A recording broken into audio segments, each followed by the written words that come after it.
तो नमस्कार, ज्ञानवेश चैनल में फिर एक बार आपका स्वागत। साथियों, आप स्क्रीन पर देख रहे हैं Bank of India mid and small cap equity and डेप्ट फंड।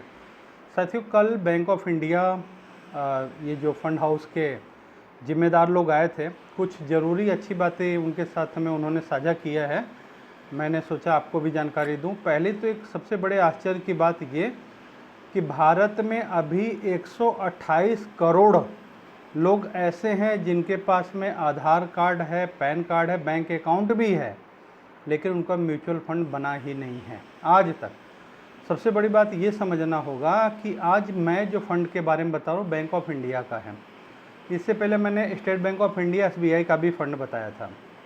एक बात ये सोचना होगा, अगर हमारा कोई टारगेट छोटे समय का है तो हमें समझ आता है कि भाई बैंक की FD 6%, 6.5%, 7% दे रही है, या सेविंग में 3%, 4% मिल रहा है, ठीक है शॉर्ट टर्म के लिए। लेकिन अगर कोई हमारा गोल लॉन्ग टर्म का है, जैसे मान लीजिए कि बच्चों की पढ़ाई, बच्चों की शादी है, कल को मकान बनाना है, उसके लिए हमें इकट्ठा पैसा चाहिए जो आपको लगता है कि 7 साल, 8 साल, 10 साल बाद का टारगेट है हमारा। ऐसे टाइम के लिए हम बैंकों के भरोसे अगर रहें, बैंक सेविंग और बैंक FD के भरोसे रहें, तो मेरा व्यक्तिगत मत है जिस हिसाब से महंगाई बढ़ रही है, उसकी जो FD की मैच्योरिटी आएगी, टैक्सेबल मैच्योरिटी जो आएगी, वो आपके किसी काम नहीं आएगी। तो ये मैं बैंक ऑफ इंडिया का ही फंड बता रहा हूँ। तो क्या जो 128 करोड़ लोग हैं, क्या उनमें आप या आपके परिवार के या जानने वाले कोई ऐसे सदस्य हैं, रिश्तेदारों में, रिलेशन में, दोस्त साथियों में, जिन्होंने आज तक म्यूचुअल फंड को समझा ही नहीं है, शुरू नहीं किया है? अगर उन्होंने ऐसा किया है तो उन्हें आप समझाइए। कल को उन्हें समझ तो आएगा, लेकिन देर हो चुकी होगी। आइए हम फंड के साथ में चलते हैं। Bank of India mid and small cap equity and डेप्ट फंड।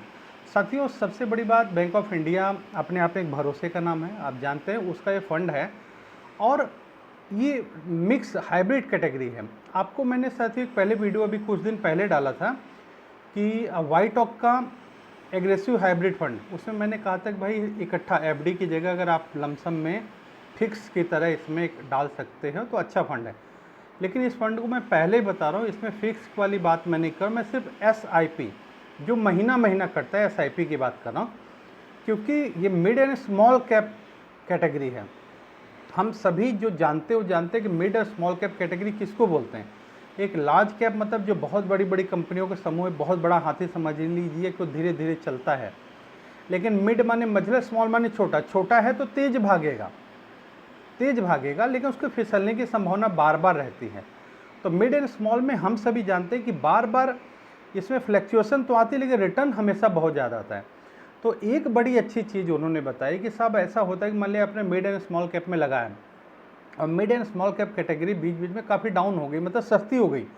उस समय होता है कि भाई मार्केट सस्ती है तो उसमें और पैसा डाल दे, आपके पास में तो है नहीं, तो आप कैसे उसको मैनेज करोगे? तो कह रहे इसके लिए बैंक ऑफ इंडिया ने क्या किया है कि मिड एंड स्मॉल के साथ में इक्विटी एंड डेप्ट फंड भी रखा है कि आपका जो भी इन्वेस्टमेंट आएगा उसको मिड एंड स्मॉल में, मिड में, स्मॉल में थोड़ा थोड़ा आपके डेप्ट में भी रखेंगे। डेप्ट मतलब एक तरह से आप कैश की तरह समझ लीजिए कि रखेंगे। और जब भी, क्योंकि मिड स्मॉल में बहुत ज़्यादा करेक्शंस आती हैं, जब भी करेक्शंस आएंगी तो वो क्या करेंगे, डेप्ट से पैसा लेके, चीज़ सस्ती हुई है अगर पहले रेट से सस्ती, तो डेप्ट से पैसा लेके मिड एंड स्मॉल में बढ़ा देंगे। और जब इसका प्रॉफिट आ रहा है, ऊपर आ रहा है, तो उसमें से पैसा फिर लेकर के फिर डेप्ट को अपना बैलेंस बना देंगे। तो इससे क्या हुआ कि मिड एंड स्मॉल का रिस्क जो है वो डेप्ट से वो मैनेज कर रहे हैं। आइए, ये जो आप स्क्रीन पे मेरे पंपलेट देख रहे हैं, इसको मैं थोड़ा सा बड़ा करूं और फिर आपको दिखाता हूँ क्या कह रहे हैं फंड को। ये कह रहे हैं, ये फंड को आप देख रहे हैं, unique combination of mid and small cap companies along with डेप्ट।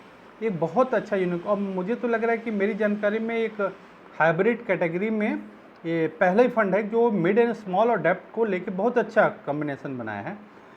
और दूसरा क्या क्या, target long term wealth creation. बहुत साफ सुथरा आप सुनना, ऐसा कोई भी टारगेट आपका है जिसका समय 7 साल, 8 साल, 10 साल समय का है, बच्चों की पढ़ाई, बच्चों की शादी, कोई भी आपका ऐसा टारगेट है जिसमें समय है, बहुत बेहतर फंड है SIP के। और लमसम की बात नहीं, SIP के से तो SIP मिनिमम 1000 रुपये है। इसमें सिर्फ मंथली मोड है, डेली मोड नहीं है। जैसे कुछ फंड में आपका डेली का भी हमने 100, 150, 200 रुपये का जो किया है वो नहीं है, इसमें मंथली जाएगा, मिनिमम 1000 से स्टार्ट है। लेकिन क्या एक ही हज़ार करना है? आपको देखना होगा कि आपको कितने दिन बाद कितने पैसे की ज़रूरत है, उस हिसाब से लगा सकते हैं। ठीक है। Unique combination of mid and small cap companies along with डेप्ट, targeted long term wealth creation. तीसरा, मैनेजिंग वॉलेटिलिटी थ्रू डेप्ट एलोकेशन। ये चीज़ मैं बताता, मैंने वॉलेटिलिटी मतलब जैसे लोग कहते हैं मार्केट बहुत डाउन हो, डाउन मतलब जिस रेट में पहले थी उससे सस्ती हुई, नीचे आई है, तो वॉलेटिलिटी को मैनेज कर रहे हैं। और उसके से डेप्ट साथ में है, तो डेप्ट को एलोकेट करके वॉलेटिलिटी को मैनेज करेंगे। इससे हम क्या होगा कि डाउन टाइम में हम ज़्यादा यूनिट उठा लेंगे क्योंकि डेप्ट से इक्वेट करेंगे, और बाद में प्रॉफिट बुकिंग अच्छी हो जाएगी, मतलब रिटर्न के चांसेस बहुत अच्छे हैं। आइए और फंड क्या कह रहा है। ये एसेट अंडर मैनेजमेंट AUM अभी इस फंड में 1554.32 करोड़ इन्वेस्टमेंट्स आ चुकी है। 1554 करोड़ इसमें आई है। अब इसमें एक चीज़ और देखिए, टोटल नंबर ऑफ स्टॉक 99। बहुत बड़ी बात है कि 99 स्टॉक इन्होंने रखे, 99 स्टॉक हैं, मतलब हमारा पैसा जो जा रहा है 99 जगह। मतलब अगर मैं मोटा कहूँ तो अगर 1000 रुपया होगा तो लगभग 10 रुपये 11 रुपया एक फंड में जाएगा, तो 99 100 के बराबर बनेगा। मतलब इतनी जगह डाइवर्सिफाइड कर दिया जिससे रिस्क हमारा बढ़ गया है। एक जगह जैसे बहुत सारे लोगों को उन्होंने दिया था, अभी बता रहे थे कि जो डायरेक्ट शेयर में काम कर रहे हैं उनके कहे अनुसार बता रहा हूँ कि एवरेजिंग जो ली गई है कि 95% लोग जो डायरेक्ट शेयर में ट्रेडिंग कर रहे हैं, 95% लोग नुकसान उठाते, 5% लोग पैसा कमा लेते हैं। लेकिन म्यूचुअल फंड में आप बहुत सुरक्षित हैं, क्योंकि आपने किसी 1, 2, 5 कंपनी का शेयर लिया, उसमें कमा लिया, नहीं तो डूब गए या अब नहीं कमाए। लेकिन म्यूचुअल फंड में 99 डिफरेंट 99 एक कम 100 जगह आपके पैसे अलग अलग सेक्टर में बट गए, तो वहाँ पे आप ये नहीं अच्छा प्रोग्रेस करेगा तो वो सेक्टर, वो नहीं तो ये सेक्टर चलेगा।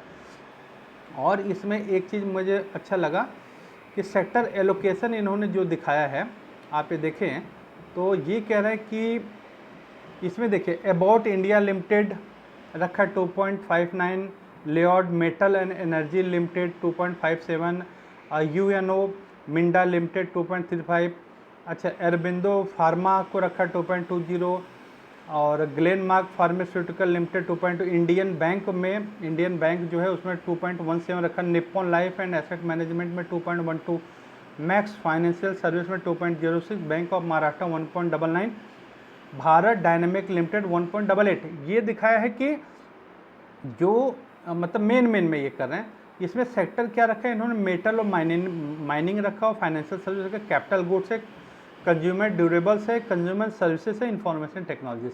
मतलब इतने डिफरेंट सेक्टर्स में, मतलब कोई एक चीज़ नहीं, एक तरह की कंपनी है। मेटल्स माइनिंग में भी है, फाइनेंशियल भी है, कैपिटल है, कंज्यूमर ड्यूरेबल और इंफॉर्मेशन टेक्नोलॉजी, हर जगह उन्होंने अब कुछ इस चीज़ को बांटा है। अच्छा, और एक चीज़ होता है कि भाई कि अगर इस फंड का अच्छा, और एग्जिट लोड भी देखिए कितना अच्छा है। For redemption switch out of the initial unit allotted within the 3 month from the date of allotment 1%। पहले 3 महीने के बाद अगर फंड को स्विच करें, कुछ करें, तो केवल पहले 3 महीने में ही 1% का एग्जिट लोड है, अदरवाइज एग्जिट लोड नील है। 3 महीने बाद में कोई रिडम्पशन स्विच का कोई चार्ज भी नहीं, बहुत अच्छी बात है ये।